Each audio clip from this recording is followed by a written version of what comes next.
have such sights to show you. Our whole universe was in a hot, dense state that nearly 14 Get away from her, you bitch! Wait, the earth began to cool, the autotrophs began to What a plonker. We built a wall. That's it, man. Game over, man. Game over. Good evening, folks. Coming live to you from a high-rise apartment building in Pasadena, California. It's on your Geek Show, and with me, as always, is the lovely Miss Violet Impulse. Hello, everyone. The Demon Queen is back. Whoop, whoop, whoop. And so's the Alpy King. Calico's own Ollie Reed. Don't know what you mean. As long as you don't get drunk and start fighting with the host, which would mean punching yourself in the face, we'll be okay. Yeah, that's true. Well, I've been able to argue with myself a few times. So, by the by, we are back. It's time for On Your Geeky Show. Once again, we are here. Ever alert to the call to action. No, that was super Ted. But anyway. Call to inaction, more like. Violet, how you been this week? Good time in the underworld? Oh, yes. It's been a bit chilly here in the underworld. I think hell was about to freeze over, but then it didn't. But now I've been having a good old time. Been torturing a few souls. Mr. Savile is currently in Pineapple Room number 2. Excellent. That's what I like to hear. Number 1. But yeah, I've been having a very good old time. Looking forward to this Christmas malarkey. You know, we do celebrate Christmas here in the underworld, but rather than, you know, giving you a stocking filled with presents, we take that stocking and shove it up your ass. There's a lot of anal play in the underworld, isn't And there? Yeah, fair enough. Yeah, okay. When you reach the bottom, there's only one place to go, and that's up. So that's what my proctologist was talking about. Exactly.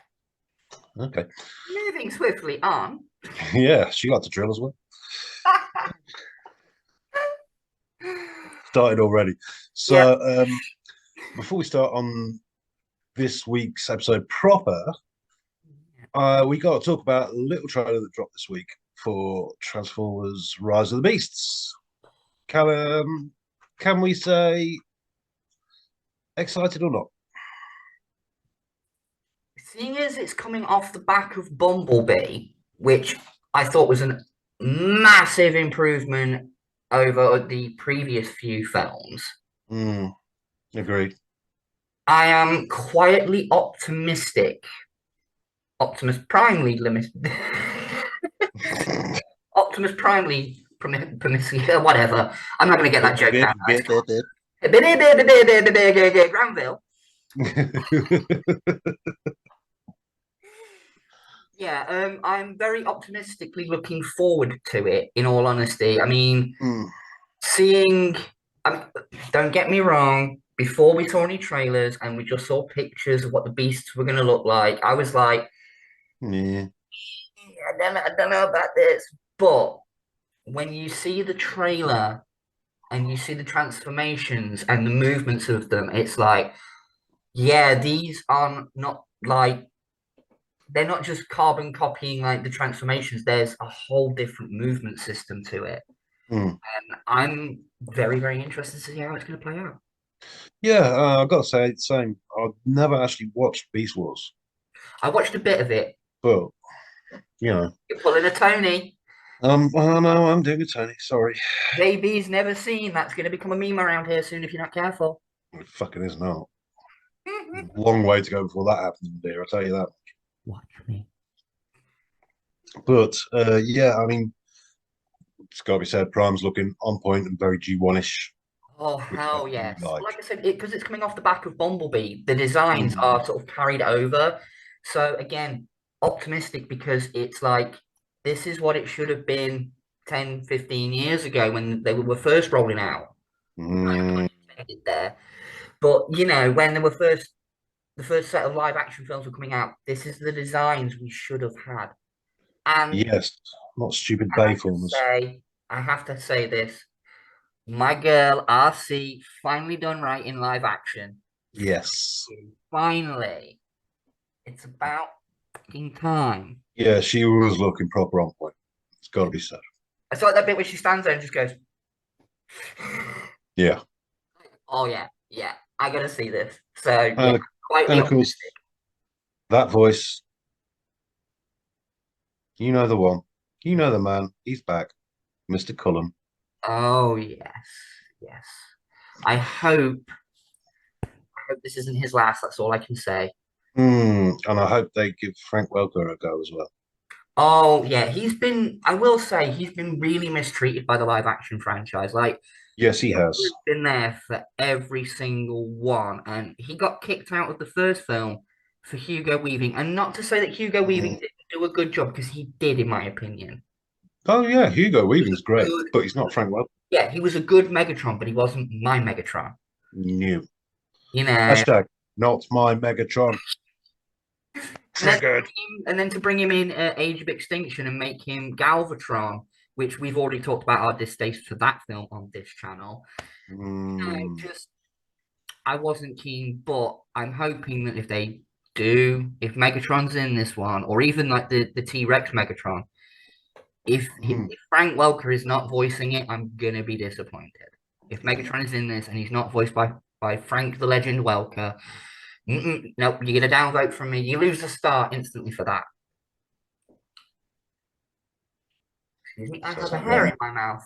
Last night it was a rabbit. Well, as long as it's not Saville's hair, we'll be all right. Or Bobby Davro, because he's just a cunt. No comment. Anyway, moving swiftly on. That was Mm. a quick little anticipation for the rise of the beasts. Yes, I do believe you may have an announcement. I do have a couple of little announcements. Those who follow us over on social media may have seen earlier today the small announcement that was made that our wonderful benefactor who runs this channel, Miss Callista Valentine, is all hail the Queen, all hail the Queen. Yeah, what a bitch. But anyway, she is actually releasing her own book, and it's called Twisted Origins. Now, for Excellent. those who want to know, Twisted Origins is a lead up to her first proper novel, The Ashwood Asylum Files, and it details the stories of me, Miss Violet Impulse, and my two little twisted sisters. And for more information on that, you're going to either have to go onto TikTok or wait till the book comes out to read it to find out more. Ooh, I'll wait till the book runs out. Well, there you go then. Thank you. That's one copy sold. I'm I'm going on TikTok. charging you. The second announcement is, speaking of Little Miss Valentine herself, coming shortly. She's leaving the underworld. She's on sabbatical. And coming back with a brand new look and a brand new take on Transformers reviews, with the return of Callie's Collectibles Reviews. Yay! About fucking time that bitch got off her ass and did some work. Oh, well, I thought I'm very pleased because I do enjoy her reviews. Well, I'm sure she will thank you in her own special way.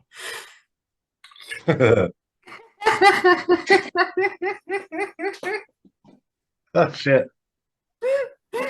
Oh, I broke him. I broke him, ladies and gentlemen. Look at that. I broke the guy.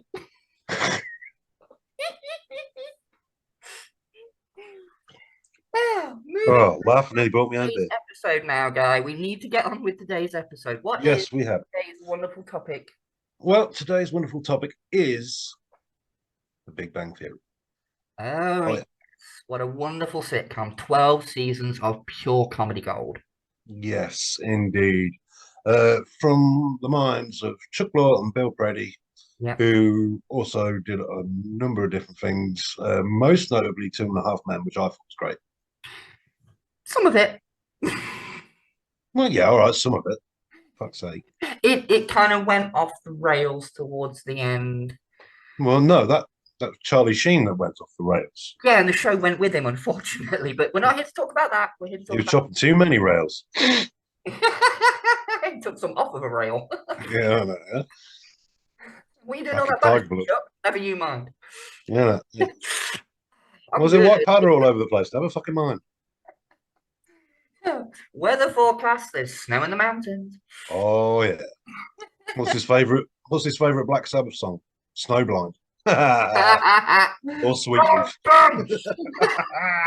You don't often get a Basil Brush reference on Calico Productions now, do you? No, you don't. It's usually me referring to old BBC shit, but there you go. I remember Basil Brush. Anyway, Big Bang Theory. Yes. What a show. Got to start out. A quick overview. It's the lives of well, a genius and his long-suffering friend. Yes, yes. You've got Sheldon Cooper, Indeed. the big IQ in the room. Yes, his IQ is 187. Yes. And I love the way people say to him, "Are you crazy?" He always goes, "No, my mother had me tested." Okay. Yeah, that's it. And then tangent, the joke that spins off from that, where someone says it in front of his mom, and she goes, "No, I had him tested, but I really do think I should have got that second opinion." Yeah. It's like that joke just comes like full circle on itself. It's like, oh yeah, yeah. Yes. To say he's quirky is an understatement, bless him. Oh yes. He has a roommate in Leonard Hofstadter, Yes. played by Johnny Galecki. Johnny Galecki, yes, who I remember as Mark from Roseanne. Yes, Roseanne was ace. Yes, my sister, one of my sisters was a big Roseanne fan, so I chose not to watch the new version. no. So no. Anything after the original run, no, not interested. No. But Tangent. yeah, it's them living. The basic premise is it's them sharing an apartment together. They work at, is it Caltech? Yeah. Yep. Sheldon Cooper is a theoretical. Well, they're both theoretical Physicists. and they work in different departments, basically. Mm. And it's their exploits when the whole first episode kicks off with the new neighbor Penny moving in. The lovely Kaylee Cuoco. Oh yes, yes, very yeah. Then you have Simon Helberg as Howard Wolowitz. Oh, lovely. Wolowitz, oh my God, what a character. He's such a creepy perv in the first few seasons. But I think, and this goes for pretty much the entire cast, but you do definitely see over the 12 seasons there's massive growth so in great. all of the characters. You know, all of them. They introduce new characters like Raj. Yeah, Raj Koothrappali. Oh, poor old Raj. The only one who didn't end up with someone by the end of it. But Yes, he did. no, he didn't. He was the only singleton left by the final episode. Hold on, I need the adjudicator. Adjudicator, please check. Babe, did Raj have a girlfriend at the end of Big Bang? No, he did not. He was currently single. Oh, fuck's sake. Told you, don't question the queen. Class with the pineapple up your nose if you don't shut up. Yeah, not a pineapple big enough for my nose. Look at that. True. We need a line of coke. Another one. It's a bit early. Jesus. Yeah, just you can see my habit cost me my nose. Aha. I'm doing a Daniela Westbrook over here. Well, I was about to say that. You Daniela Westbrook. Jesus fucking Christ. And Francis Rossi. I don't have a coke habit. Yes, you do. Why? Well, it's as plain as a nose on my face. Yeah. Or the lack of a nose on my face.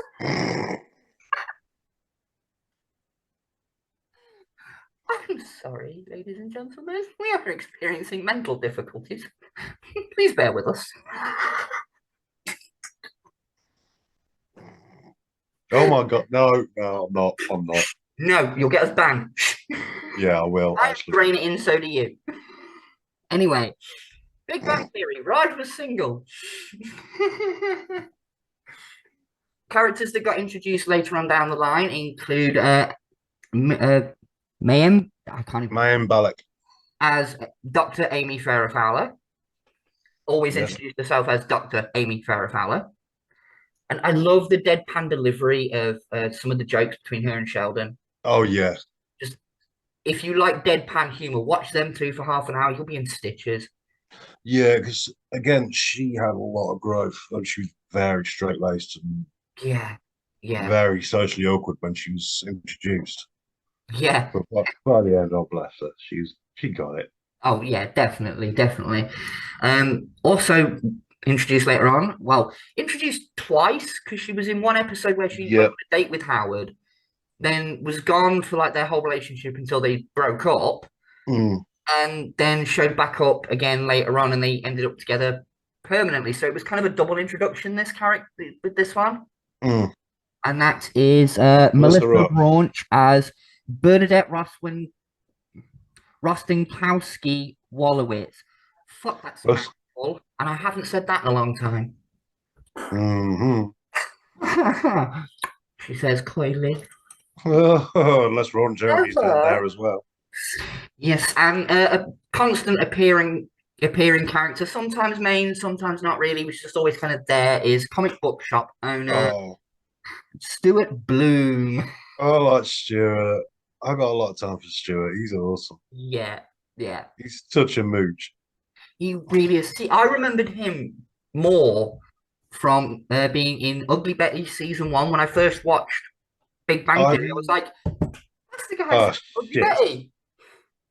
Yeah, it's Oh, Betty's boyfriend in season one. I'm doing a Tony on Ugly Betty. I'll let you off on that one. It's probably not your kind of show. It's about a fashion magazine in New York. It's like Sex and the City if it was a teleplay or a drama or a comedy drama. Yeah, see, already lost him. Wake the fuck up! Huh? What? Pineapple. There you go. Wake up. What? When? I don't want pineapple. That rounds out pretty much the main cast. There's lots of Mm. guest characters, people who pop up in odd episodes here and there throughout the. Return. Yeah, well, Sorry. I will say, massive, massive. If you are any kind of a geek, the Mm. cameos from people Oh my God. from sci-fi shows, mostly Star Trek, but from other shows as well, that just pop up for like a throwaway scene. Yeah. You know what I mean? Like George Takei in the back of a car. Oh, that's brilliant. What would you know about taking Wow. a lady out of it? But what would you know about entertaining a lady? Well, I've George acted. Takei style. Well, Yeah, Katie Sackhoff from Battlestar. yeah, exactly, exactly. Battlestar.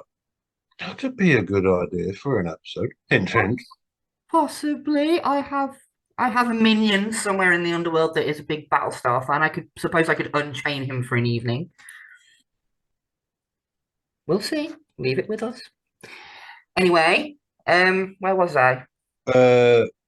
Cameos. Stephen Hawking. Fuck's sake, Stephen Hawking. Hawking, yeah. But the one that I really, really, really like is Leonard Nimoy's son. Mm. Because it was a weird little bit of the show actually crossing over with reality, because the premise in the show was that they were making a documentary about Leonard Nimoy and the character of Spock, and Sheldon was getting interviewed. And in the actual real life documentary, For the Love of Spock, which if you've not seen it, I will be disappointed in you.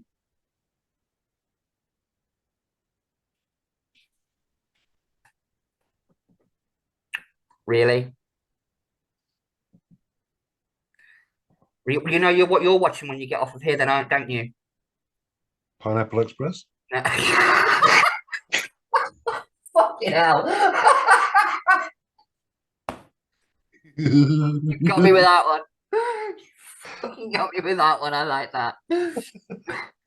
No, you're gonna go and watch the For the Love of Spock documentary, because this episode that I'm talking about right now is, this is what I'm saying. It's like a weird crossover between the show and reality. Is in the actual documentary, they talk about that bit in Big Bang Theory while interviewing Jim Parsons about his love of the character as well. So it's a little bit meta.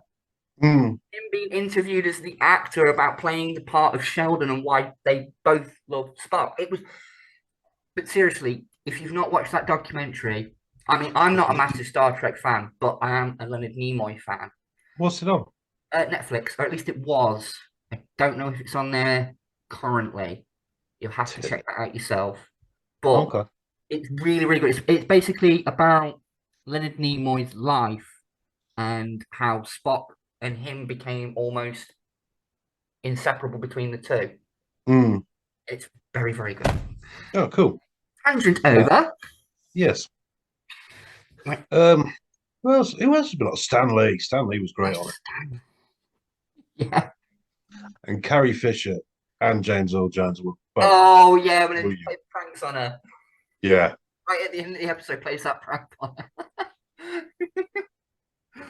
Or that one scene cameo from I can't remember the actor's name, Geordie LaForge. Yes, and Brent Spiner.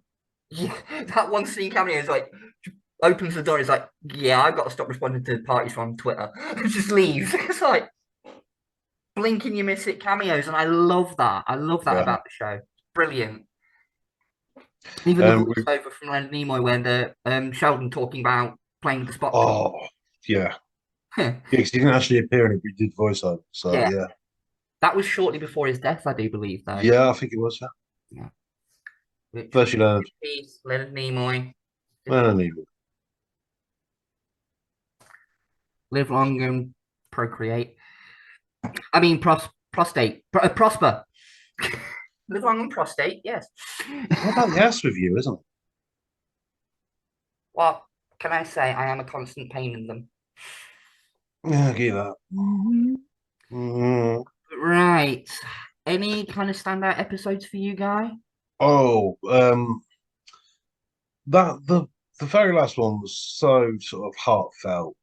Yeah. And brilliant. Yeah. It kind of that sort of eclipsed a lot of it for me. But I mean, it's one of those things I can just watch it. If it's on, I'll watch it. Yeah, you know what I mean? It doesn't matter what episode. Just playing idly in the background while I'm pottering about doing my things, sat here doing my typing. That's playing in the background.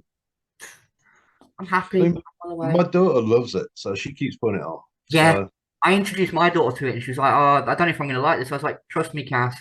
You are Sheldon. You are Sheldon. There's no two ways about it. You are Sheldon." And after like half an hour, she just turned to me and went, "Yeah, you're right." So yeah, I definitely think it's one of those shows that is going to stand the test of time. Like Friends, it's going to be around for. Oh God, yeah. It's going to be remembered because it ended years ago now. But I think those. Well, not that many years ago. A few years ago now, but didn't feel like it. It doesn't feel like it now, but it was. The whole lockdown thing kind of fucked up our perception of time. Yeah, that's true. It's 2019. Or am I still thinking, I'm 19? There's a big difference there. Anyway, from that. For me, like you said, the final episode was a standout, definitely a standout episode.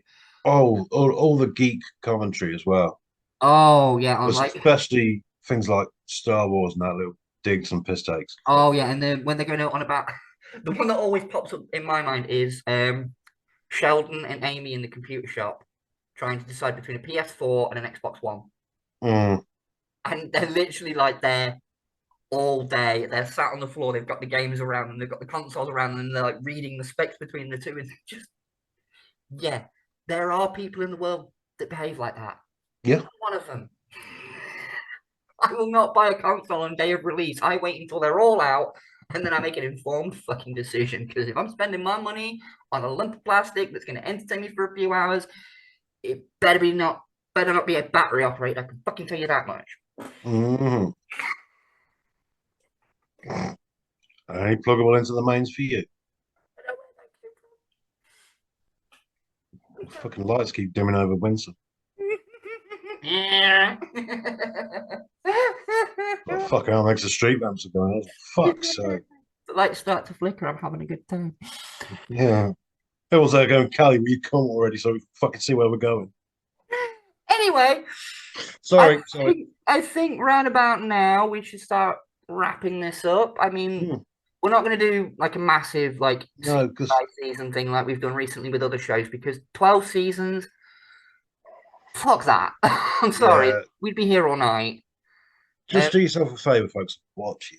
Yeah. That's I'm the best sure we can say about it. I'm sure that most of our audience have seen it. Apart from one person. That one is always at the back of the class with his feet up on the table, Tony.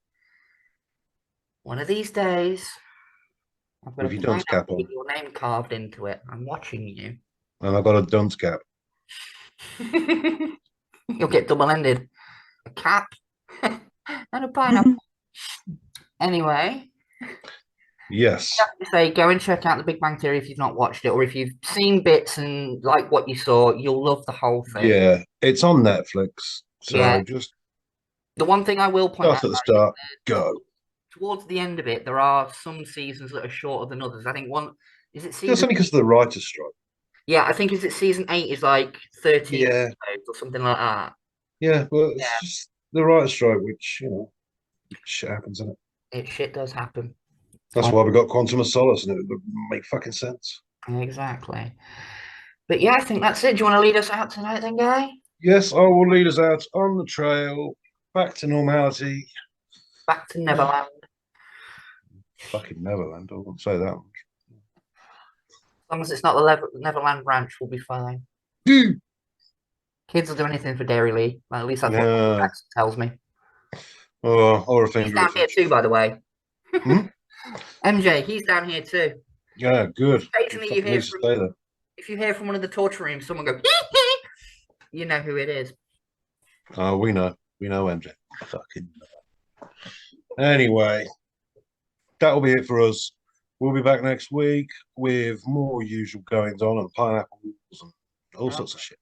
Maybe we'll review Pineapple Express. Maybe we fucking won't. Anyway, good night, everyone. Good night. It's good night from me. It's good night from her. We'll see you soon. Take care, folks. Bye. We have such sights to show you. Our whole universe was in a hot, dense state that nearly 14 Get away from her, you bitch! Wait, the earth began to cool, the autotrophs began to What a Neanderthals we built a wall. That's it,